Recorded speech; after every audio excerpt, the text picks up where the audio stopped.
প্রথমে আমরা এই ভিডিওটা দেখবো, তারপরে এর কিছু ফানি কমেন্ট পড়বো।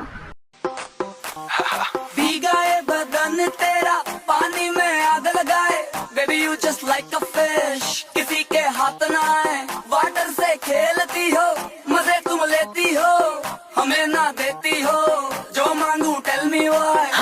तो चलिए शुरू करते हैं। ওরে ছাপড়ি, মুখ বাদ দিয়ে নিজের শরীরটাকে ঢাক।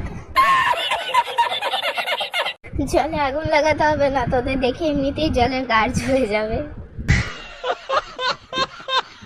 দাদা, সিটি গোল্ডের চেনগুলো খুলে রাখুনি কেন? রং উঠে যাবে তো। গোল্ড না না, সিটি গোল্ড। ফুল প্যান্ট পরে কে নামে জলে? জলে হস্তি নামছে। দেহ দেখিয়ে মুখ ঢেকে রেখেছে, কোথা থেকে আসে এসব পাবলিক?